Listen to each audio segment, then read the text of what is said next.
Current হাওয়া।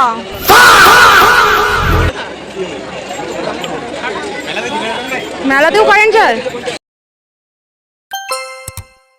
Hello, তো আজকে এখন রেডি হয়েছি। আজকে কোথাও বাইরে যাব না, আজকে আমাদের এখানে একটা মেলা বসেছে।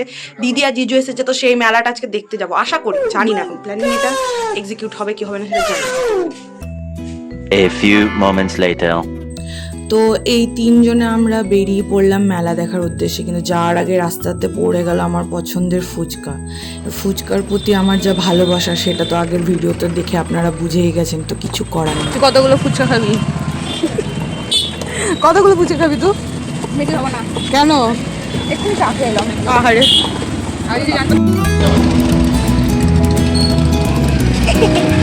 চলে গেল।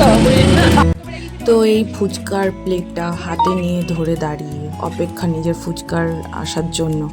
এই যে আমাকে দিয়ে দিয়েছে ফুচকা, এবার এটি আমি গোগ্রাসে নিজের মুখে নির্লজ্জের মতো এবার ভরে নেব, কারণ ফুচকাকে দেখে ইগনোর করার মতো অপেক্ষা করার আমার সময় নেই। যাই হোক, ফুচকা খাওয়া কমপ্লিট করে যত তাড়াতাড়ি পারি আমরা মেলার দিকে বেরিয়ে পড়ব, কারণ সন্ধ্যের টাইমও প্রায় শেষ হয়ে পড়ছে।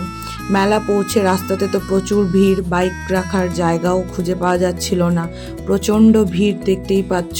ধীরে ধীরে এই ভিড় ঠেলে এত লোকের সমাগম হয়েছে, তো মেলাতে ঢোকাও একটা গরমের মধ্যে খুবই একটা দুঃসাহসিক ব্যাপার। তো আমি স্বাভাবিকভাবেই নিজের দিদির হাতটায় বাচ্চার মতো ধরে আস্তে আস্তে মেলার ভিতরে ঢুকলাম।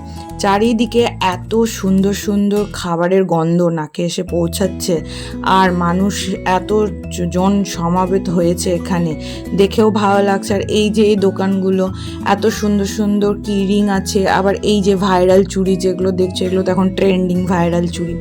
এই চুড়িগুলো দেখলাম, জিজ্ঞেস করলাম কীরকম দাম, কারণ কি আমি 2 মাস আগে অলরেডি কিনে নিয়েছি। তো আমি দেখলাম যে আমি এটা লাভ হয়েছে না আমার লস হয়েছে। যাই হোক, দাম টাম শুনে মনে হলো যে কিছুটা লসেই আমি 2 মাস আগে কিনেছি, মন খারাপ করে লাভ নেই। কিন্তু চুড়ির এখানে কালেকশনগুলো প্রচণ্ড সুন্দর সুন্দর ছিল।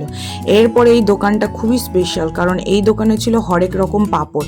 আর তোমরা তো বুঝতেই পেরেছো আমাদের ফ্যামিলি, ফুল ফ্যামিলি হচ্ছে খাদ্যরসিক। তো এখানে যেমন ছিল পুদিনার পাঁপড়, তারপরে বললো টমেটোর পাঁপড়, আলুর পাঁপড়, নানা রকমের ফ্লেভারের পাঁপড়। তারপরে এই দোকানটা হচ্ছে বাচ্চাদের জন্য একটা খুবই ভালোই জায়গা, কারণ এখানে বাচ্চাদের সব গেমস, টয় সবই দেখা যাচ্ছে। আর এইগুলো ছোট ছোট মিনিয়েচারগুলো দেখে তোমরা গেস করো তো কার কোনটা মিনিয়েচার, কমেন্ট সেকশনে অবশ্যই জানাবে। এই যে শোপিসগুলো বাড়িতে রাখলে পরে মন্দ নয়।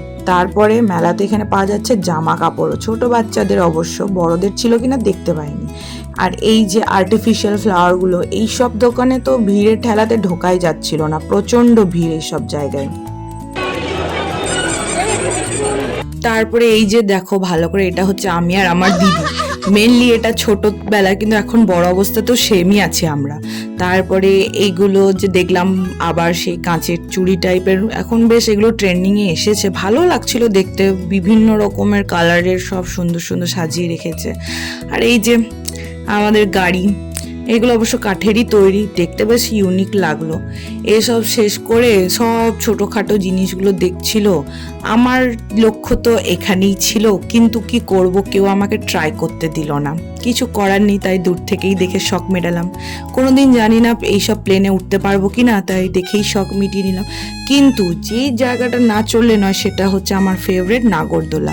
তাই ডানা কাটা পরীর মতো আমি আস্তে আস্তে নিজের পরীর ওড়ার জন্য রওনা দিচ্ছে কোথায়, এই নাগরদোলাতে। তো নাগরদোলাতে আমি বসে পড়েছি, দিদি তো যা চড়বে না, তো জিজুকে অনেক রাজি করাবার পর আমরা দুজনে বসলাম নাগরদোলায়। উপর থেকে ভিউটা জাস্ট অসাম, এত সুন্দর, পুরো মেলার ভিউটা উপর থেকে দেখতে পাওয়া যায়। এর থেকে সুন্দর দৃশ্য তো আমার মনে হয় না কোনো পয়েন্ট আছে মেলাতে দেখার মতো।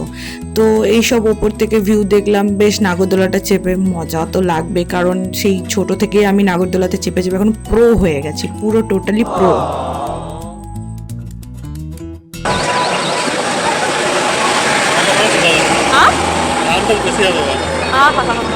মোবাইলটা পড়ে গেল।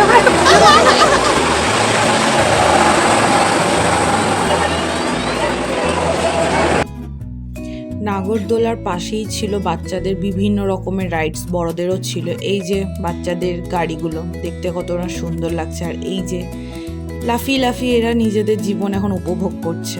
আমাদের তো সময় শেষ। এরপরে যেটা সব মেয়েদের দুর্বলতা, সেটা আমারও সেম, ইয়াররিংস। এটা তো কোনো মতে স্কিপ করা যাবে না। তো ঘুরে ঘুরে এই সব দোকানে আমি এসে পৌঁছাই লাস্ট অবধি। তো এখান থেকে দেখি কিছু নেওয়া হয়েছে আমার ইয়াররিংস। কমেন্ট কি কমপ্লিমেন্ট দিলে বলো? তোমরা এমনিতে সুন্দর, যেটা পড়বে সুন্দরই লাগবে। না বেশ ভালো স্টক আছে তোমার। কি শুনলে তো কত সুন্দর কমপ্লিমেন্ট পেলাম আমি। এইসব শোনার পর ইয়াররিংস না নিলে হয়?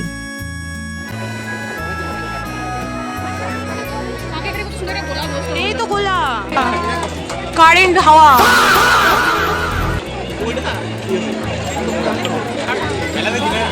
মেলাতেও কারেন্ট যায়? তো মেলাতে কারেন্ট যাওয়ার কিছুক্ষণের মধ্যে আবার পুনরায় কারেন্টটা চলে আসে। ওই মিনিট 1-1.5 মিনিটের মতো গিয়েছিল, আবার চলে আসে। তারপরে এই যে আমাদের ফেভারিট সবার গোলা, এটা তো কোনো মতে স্কিপ করা যাবে না, কারণ গোলাটা আমাদের সবারই খুবই ফেভারিট। মেনলি দীঘাতে গিয়ে আমরা যখন গোলাটা খেয়েছিলাম, তারপর থেকে আমাদের বাড়ির ফ্যামিলির প্রতিটা মানুষেরই গোলা প্রত্যেকের ফেভারিট। তো আমরা দুজনেই সেম ফ্লেভারই নিলাম, কারণ দিদি আর আমার চয়েস অনেকটা সেমই। তো দুজনে আমরা নিলাম কালাখাট্টাটা নিলাম। এই যে দেখতে পাচ্ছ এর লুকটা ভালো, মোটামুটি বলবো। আগে যেটা দীঘাতে খেয়েছি তার তুলনায় এটা অনেকটা কম, কিন্তু ওই চলে যাওয়ার মতোই ছিল। খেলাম, যাই হোক কি করব, পেয়েছি তখন। আর এখানে এই যে একটু দেখছিলাম দাদা কিভাবে তৈরি করছে, কিন্তু আমি দেখলে পরে তো সেই কাজটা বিগড়ে যায়, তো যথারীতি দাদার কাজও বিগড়ে যাচ্ছিল। তারপরে এই যে আমার সব থেকে প্রিয় জিনিস যেটা নেওয়া হয়নি। এরপরে মেলা থেকে বেরিয়ে আবার আমরা চলে গেছি কোথায়, খাবার খেতে। এখানে এসে আমরা অর্ডার করলাম একটা কোরিয়ান স্পাইস চিকেন আর একটা চিকেন থাই আর একটা মকটেল মতো। এই যে কোরিয়ান স্পাইসি চিকেন দেখে তো ভালো লাগলো, টেস্টটাও মোটামুটি বেশ ভালোই খেতে লাগলো। Is it spicy or normal? Normal কেমন? নর্মাল। চিকেন পপকর্ন का सॉस একটু টস করে দিই। আবার কি করবে? ভালো। তো এই ছিল একটি ছোট্ট আমার ব্লগ। আজকের এই সন্ধ্যাটি এইভাবে আমাদের সুন্দরভাবে কাটলো। তো আপনাদের যদি এই ব্লগটি আমার ভালো লেগে থাকে তো অবশ্যই একটি করে লাইক আর নিচে সুন্দর করে একটি করে কমেন্ট রেখে যাবেন। আপনাদের কমেন্টগুলি পড়তে আমার সত্যিই খুবই ভালো লাগে। আর আপনারা কে কোথা থেকে আমার ভিডিওটি দেখছেন অবশ্যই কমেন্ট সেকশনে জানাবেন। তো যারা নতুন এসেছেন তো তারা চ্যানেলটিকে অবশ্যই সাবস্ক্রাইব করুন। আর সুস্থ থাকুন, হাসি খুশি থাকুন, আর সবাইকে ভালো রাখুন। তো দেখা হচ্ছে অন্য কোনো একটি সুন্দর ব্লগে। Thank you for watching. By.